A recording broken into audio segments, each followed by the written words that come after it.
Hi everyone. Today's topic is on connected speech. This is a critical element for the fluency score in the Toefl speaking test, as fluency means not pausing too often between words and instead connecting them together like one word. Connected speech typically happens within a thought group, so you should know how to form thought groups. In speech, thought groups are indicated by pausing. So, to improve your connected speech, you should learn pausing rules. If you don't pause correctly, the meaning of your sentence can be ruined. For example, consider this sentence. A woman without her man is nothing. This can mean either 1. A woman is nothing, or 2. A man is nothing, depending on where you pause. If you pause before is, it implies the woman is nothing. A woman without her man is nothing. On the other hand, pausing differently gives a new meaning. A woman. Without her, man is nothing, implying the man is nothing. This highlights why pausing for meaning is essential.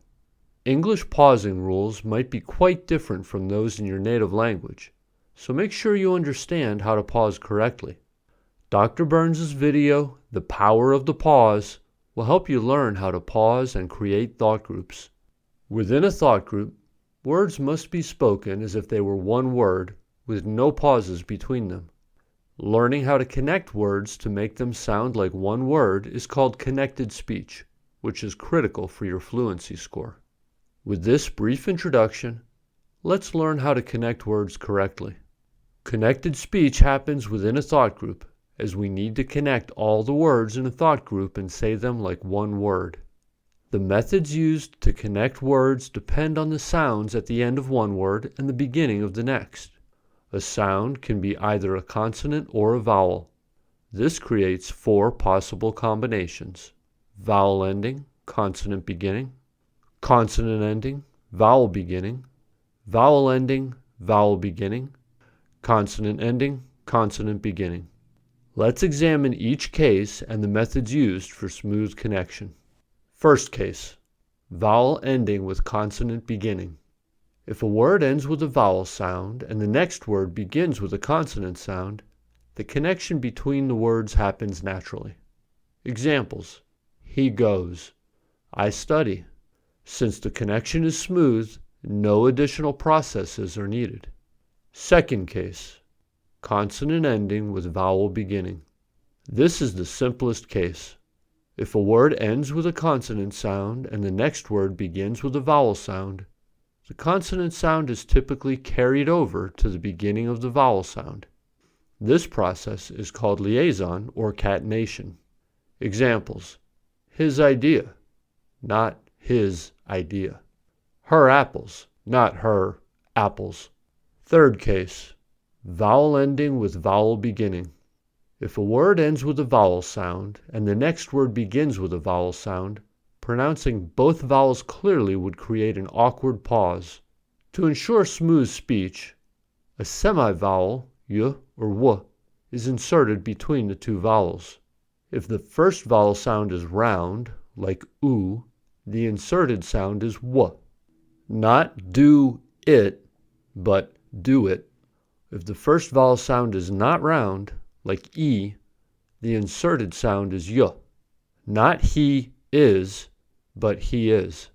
This process of inserting a sound is called intrusion. Fourth case, consonant ending with consonant beginning. This case has 2 subcategories depending on whether the consonants are the same sound or different sounds. Same consonant sounds, gemination. If the 2 consonants at the word boundary are the same sound, a process called gemination is used. Gemination comes from the Latin word geminatio, meaning doubling or twinning. The goal is to indicate that there are 2 of the same sounds without creating a pause. How we lengthen the sound depends on the type of consonant. Continuous consonants. These are sounds you can hold for a long time, such as s, z, sh, zh, m, n, r. In this case, The consonant is not pronounced twice, but held for a longer duration than usual. For example, in social life, the ol sound is produced for a longer time than it would be if the word stood alone. This type of gemination for continuous consonants is called consonant lengthening. These are some more examples of consonant lengthening. Cash shortage, this song, those zoos, I'm mixing, green notebook. Stops. English has 6 stops. B, t, d, k, g. To connect identical stop sounds, the stopped portion of the sound is held for an extended period of time and then released. For example, in pet turtle, the t sound is stopped, held for extra time, and then released. Pet turtle.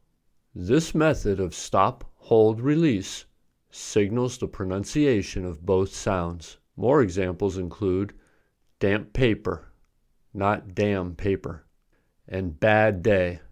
Compare these two, red dye and red eye. For red dye, use the stop, hold, release method. By contrast, in red eye, you would use catenation, as the d sound is connected to the vowel sound, making it sound like a 2-syllable word, so red eye and Jedi rhyme. Different consonants. When 2 different consonant sounds occur consecutively, we often simplify them through either elision or assimilation. Elision. Elision involves dropping a sound entirely. This is a common process in natural speech, particularly with function words like prepositions, pronouns, and conjunctions. It's essential for maintaining a smooth rhythm in spoken language. Consonant sounds, especially stops, are frequently elided in connected speech. Examples of elision: not mashed potatoes, but mashed potatoes. Not the last car, but the last car. Not kept going, but kept going. Not must be, but must be. Not hold the dog, but hold the dog. Not smiled gently, but smiled gently. In spoken language, contracted words like can't, shouldn't, and wouldn't are pronounced can, shouldn't, and wouldn't in connected speech as a result of elision. In spoken English, can and can't can sound quite similar. I can do it. I can't do it. Assimilation. And finally, assimilation. When 2 consonants are quite different, it can be difficult and time-consuming to say both sounds clearly. Instead of pronouncing both clearly, what native speakers do is change one consonant sound in some way to make it sound similar to the neighboring sound. In this way, it becomes easier and faster to say. Assimilation can happen in 3 aspects: manner, place, and voice, which are the same ways we categorize consonants. Sometimes, consonants are adjusted so they can be said with the same manner, at the same place, or with the same voicing. Let's examine each case. Assimilation in voicing. This happens when both consonants become either voiced or voiceless. Examples: have to becomes have to. Used to becomes used to. 5 people becomes 5 people. In these 3 examples, the first consonant was originally voiced and it transformed to a voiceless consonant. Assimilation in place. This happens when 2 sounds occur at the same place of articulation. Examples: green boat becomes green boat. The alveolar consonant n becomes bilabial m to match b. Goodbye becomes goodbye. D moves to the bilabial place, becoming b. Good morning becomes good morning. D changes to b. Football becomes football. T becomes bilabial p. Good girl becomes good girl.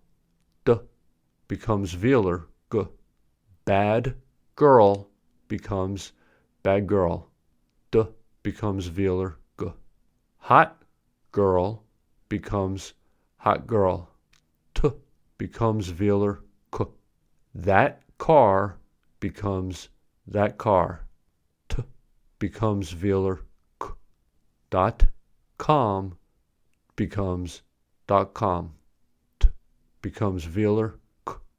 10 keys becomes 10 keys. The alveolar n becomes velar n to match k. One car becomes one car. The alveolar n becomes velar n. Don't go becomes don't go. N becomes velar n.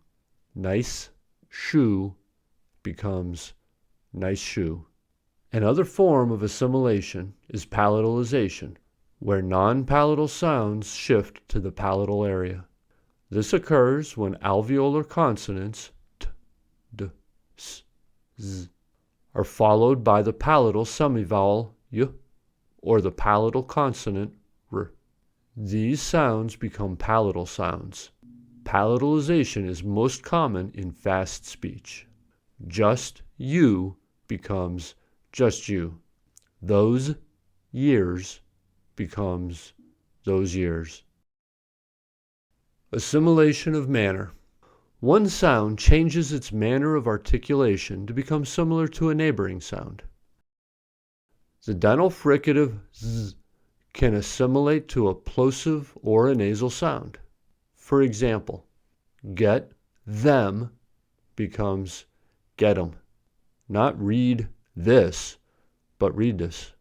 Not build that, but build that. When a plosive and a fricative are together, the plosive becomes a fricative. Good song becomes good song.